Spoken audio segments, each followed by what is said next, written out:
Hello everyone, Gary Warsman here, former police officer and former acting sergeant. I'm going to do another video, an update. I had to delete the last one. I know some people have probably seen it, but I'm going to delete it for one reason or another. So I'm just going to do another video just to provide you with an update from the Home Office in relation to this very serious matter that could be affecting everybody in the country, potentially very serious fraud that seems to be being allowed to continue. So very, very significant. You like that? So I'm going to show you some documents. So I showed you this the other day.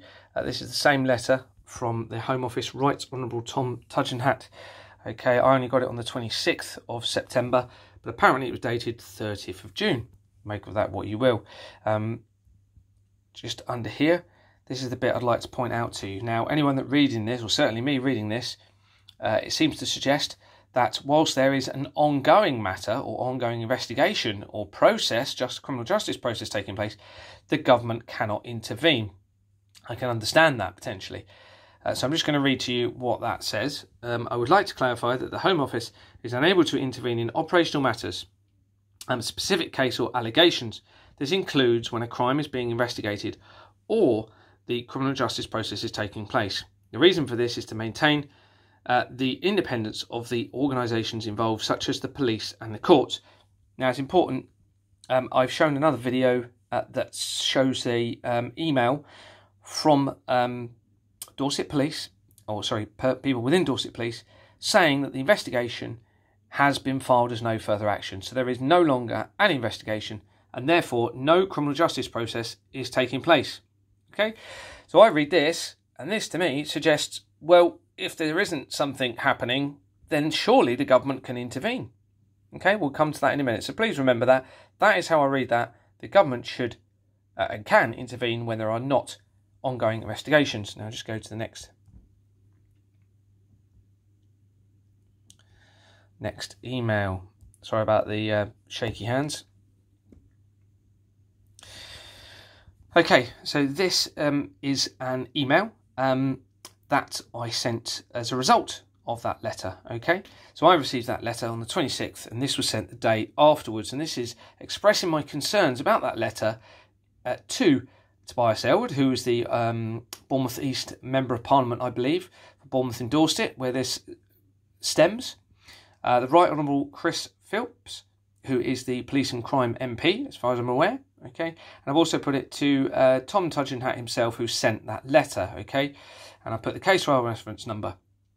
And this basically explains my concerns. I'll read it to you. So it says, I have received a further concerning email from Dorset Police today, which again appears to suggest that bank employees are being given an immunity to produce forged bank documents. Now, I've done a separate video in relation to this, and that refers to an email received from a sergeant on the fraud triage team of Dorset Police, again suggesting that an immunity is being given for banks to produce fake documents.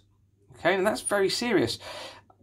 Producing a fake document like that, a bank document, and it being used potentially to file accounts is a criminal offence. Okay, if you or I was to use or produce a fake document and use it for that, or produce any fake bank document, I'm pretty sure it's covered under the Section 6 and Section 7 of the Fraud Act 2006. We would probably be investigated and risk prosecution. However, look at my other video, and there's two emails suggesting that the police are allowing banks to do that exact same thing. Very concerning indeed. I'll read on. This could mean that members of the general public are still being defrauded by significant sums of money, as I have. Surely this cannot be allowed to continue. Now, if those banks are those documents, forged documents, are being produced by the head of the bank, that means it could be being used all across society and being allowed to be, apparently. Now, that includes it could be used for public spending money and tax. Very, very worrying. So you can see how significant this really is and why I keep doing these videos and persevering with this. Okay. This shows that Dorset Police should not be dealing with this matter, and especially due to the other information suggesting there is a serious conflict of interest in relation to them doing so. Sorry, conflict of interest in them doing so. Now, what I mean by that is I have very serious concerns that have been detailed to the Independent Office for Police Conduct, suggesting that Dorset Police should not deal with this matter. They have insisted they do. The Serious Fraud Office have been supplied all information, said they do not deal with this. Okay, so it's coming back to Dorset Police to deal with it, even though we've got this very serious suggestion that they're allowing banks to continue to commit this very serious fraud. And there's a conflict of interest in relation to them allowing it. Anyway, I'll read on. Please can this be publicly addressed as soon as possible, as at the moment it appears that nobody is doing anything about this, and I am being forced for the protection of myself and in the general public's interest to release significant information into the public domain that I should not be having to. Okay, I shouldn't be having to, because the government should be looking into this and dealing with it. We'll come to that in a minute. This will undoubtedly affect the public's perception of the police, the judicial system and the government itself, which is not desirable. Okay, we all want this to be dealt with properly. You know, we're trusting these people to deal with things like this. It appears as though they're allowing it to continue to happen. Why is that? We need some explanations. I have other information, but understand how significantly damaging that could be. So please can we have some reassurance that the already highlighted information is going to be addressed publicly. I've attached the sergeant's email, so that's the sergeant from the fraud triage team that I've put on another video, suggesting, that's the second time it suggested, the immunity is being given to the banks to produce these fake documents. So I've attached that to this email, to those MPs, as well as a link to my YouTube videos. Okay, let's go to the next email. Sorry if it's another long video. Okay, now on the back of that, I thought, okay, the Policing and Crime Commissioner for Dorset needs to be aware of this email, so I forwarded it to him, okay, or his office, addressed it to David Sidwick. He's the Police and Crime Commissioner for Dorset Police. And I put, this is all very concerning indeed. I've never known such apparent corruption, even in my 18 years within the police, and that is absolutely true. This cannot continue, surely. Okay, so I've had no response to that, but bearing in mind it was only sent on Thursday. Next email. This is just really to provide an update for everyone and the sort of efforts I'm going to try and deal with this. So, now this is an email that I sent to the sergeant of the Professional Standards Department of Dorset Police, who should be dealing with the complaint, or I'm being told is dealing with the complaint, even though I feel they shouldn't be, because of all the conflicts of interest that I've detailed in other videos, okay? So I sent this to that sergeant, and it says, it refers to the email that I'd received from the sergeant within the fraud triage team that I've put on the other video, and explains my concerns. And I'll read it to you. It says, I've also received a response from that sergeant, and I must say, it only emphasises how serious this matter is. The whole response by Dorset Police is very worrying.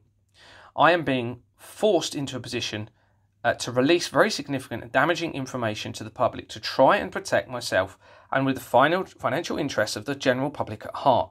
I should not be having to do that.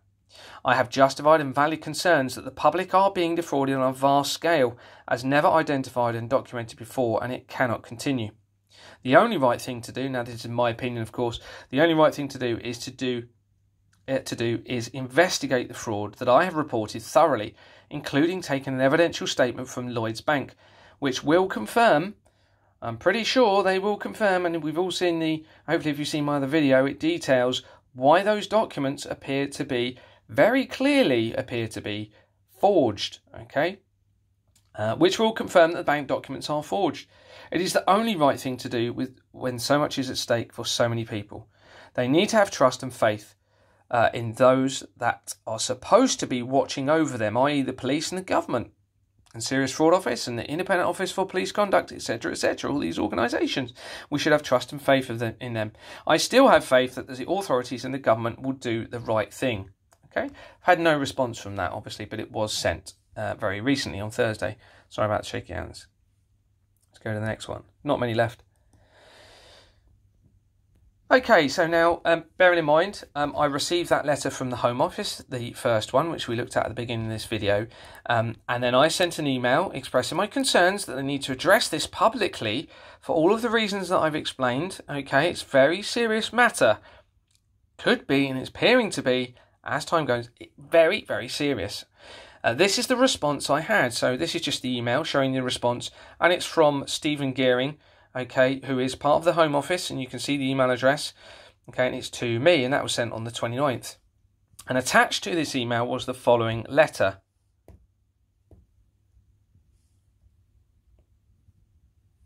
Okay, so this is a letter, and it's from, as you can see, Stephen Gearing. It has the reference number. It's from the Home Office. Okay, 29th of September, and it says this.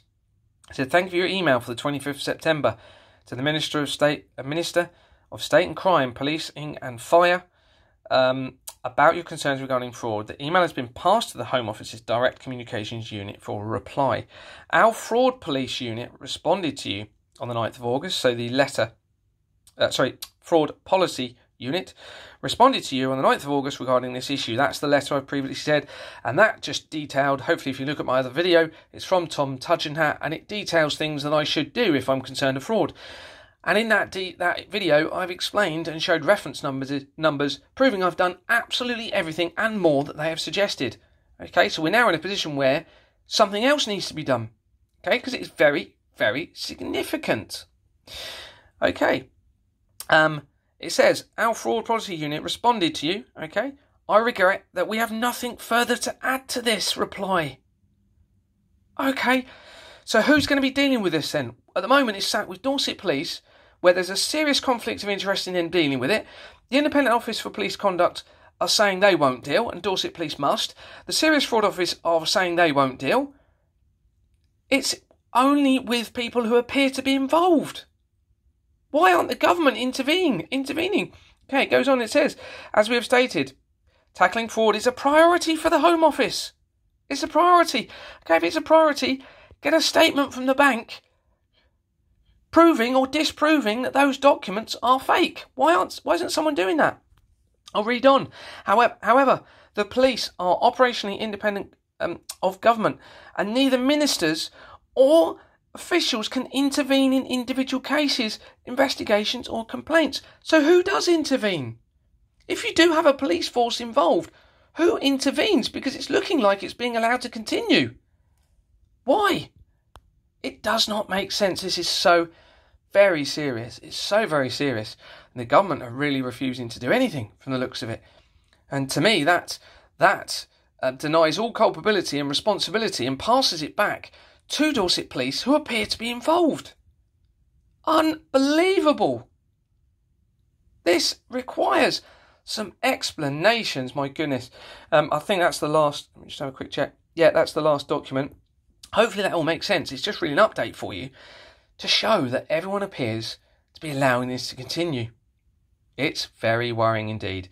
Thank you very much for listening. Take care and God bless.